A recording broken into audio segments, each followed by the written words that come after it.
ধানের সিজন, তা এখন ধানের দাম বেশি হবে কি কারণে? সব স্টকাররা বড় বড় মেলাররা সব স্টক করে চাউলের দিকে কম ছাড়তেছে। চালের বাজার কখনোই বেশি হইতে পারে না। আমি তো 40 বছর যাবত ব্যবসা করতেছি। আজ থেকে 20 বছর আগে এরকম স্টকার বড় বড় ব্যবসায়ীরা ছিল না। হ্যাঁ, তীর কোম্পানি বা ওই যে অন্যান্য এসেন্সিয়াল এডিরা লাইসেন্স দেয় নাই এই লোকাল ব্যবসা করার জন্য।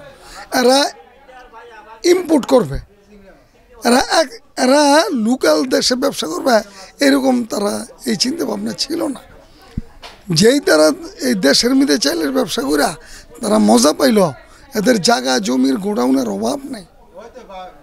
তারা মনে হন এরকম কইরা এই ধান ফৈরাগো দিয়ে কিনায়া ফৈরাগো নামা দিয়া এনি রেট যেই কোনো দামে ধান কিনা তারা স্টক করে ধানকে শর্ট ফালা দিছে, যার ফলে তাদের ইচ্ছা মতন চাল তৈরি করা। এখন হলো সরকার গোডাউনে চাল নিতেছে, এই জন্য তারা সরকারি গুদামে চাল দিতেছে আর বলে কি সরকারি গুদামের চাল তৈরি করি।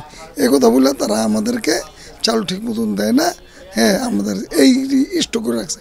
এটি আস্তে আস্তে আস্তে আস্তে এটা তার মাস শ্রাবণ ভাদ্র মাস পার করবো, তারপর ওটি রেট হাউস মিডিয়া দাম বাড়াইব। এখনই তো বাড়া দিছে প্রচুর। এখন মিনিকেট হওয়ার কথা 60 টাকা, এখন কেন মিনিকেট 76, 77, 78 হবে? কি কারণে হবে? গুড়ি স্বর্ণা চাল বিশ্বাস করেন আমার চোখ দিয়ে পানি হয়ে পড়ে। গুড়ি স্বর্ণা চাল যেটা মোটামুটি নিম্নবিত্তদের খাদ্য, আমি আজকে 12 দিন আগে টাকা দিছি আশা অটো রাইস মিল এই রানী শঙ্কুল, সে মনে করেন সেই চাল পাঠাবে, সেই চাল আমার এখানে আজকে ফোন করছে 29,000 টাকা গাড়ি ভাড়া, 23,000 টাকা গাড়ি ভাড়া ছিল যখন আমাদের টাকাটা নেয় অগ্রিম। দাম বেশি ধরছে, দাম বেশি নিলে নাও, না নিলে না নাও।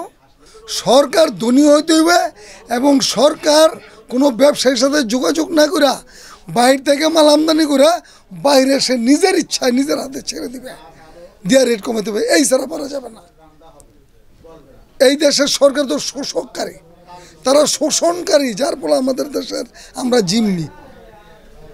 বাজার কমাইতে হইলে হ্যাঁ, যেমন দেখা গেছে মনে করেন আপনি বাড়ির কর্তা, এখন আপনার 5টা ছেলে আছে, এখন 5টা ছেলে আপনার তত্ত্বাবধানে চলে, দেখা যায় ওই ছেলের মাতবরি থাকবে না। আর আপনি যদি গরিব থাকেন, ছেলেরা এক একজনের পোষা করি কামায়, এখন ছেলেরা যদি মাতবরি করে আপনি চুপ নীরব, আপনার কিছুই করণীয় থাকবে না। বিষয়টা হলো এই, যারা কর্পোরেট ব্যবসায়ী গুটি কয়েক ফার্মের হাতে মোটামুটি চালের ব্যবসাটা, বিশেষ করে তীর, ফেরেশ, আকিস, তারপরে অন্যান্য যে কর্পোরেট বড় বড় কোম্পানি, তারা চালে আসার পরে তাদের তো হিউজ ফান্ডিং, সুতরাং তারা স্টক করে রাখার সক্ষমতা রাখে, যে কারণে ছোট ব্যবসায়ীরা মার খাচ্ছে। আর ছোট ব্যবসায়ীরা চালের ব্যবসায় না থাকার কারণে প্রতিযোগিতাটা হচ্ছে না। আর প্রতিযোগিতা যদি না হয়, প্রতিদিন আমার যদি চাহিদা না থাকে ওই রকম ডিমান্ড টাকার, তখন দেখা যায় যার কাছে অলস মানি আছে, অগাধ বড় বড় কোম্পানির টাকা থাকে, তারা স্টকটা করতে পারে। এই বাপার স্টক করার কারণে প্রতিযোগিতা হয় না, অটোমেটিক তার ইচ্ছা মতো সে রেটটা নির্ধারণ করতে পারে। কিন্তু ছোট ব্যবসায়ী যদি থাকে অ্যাভেলেবেল, ক্ষুদ্র ব্যবসায়ী, ছোট ছোট মিলার, তাদেরকে যদি এনকারেজ করা হয়, তাদেরকে যদি সুযোগ সুবিধা দেওয়া হয়, তখন বাজারটা কম্পিটিশন হবে এবং বাজারে যখন প্রতিযোগিতাটা বাড়বে তখন অটোমেটিক মূল্যটাও স্থিতিশীল থাকার বাধ্য হবে।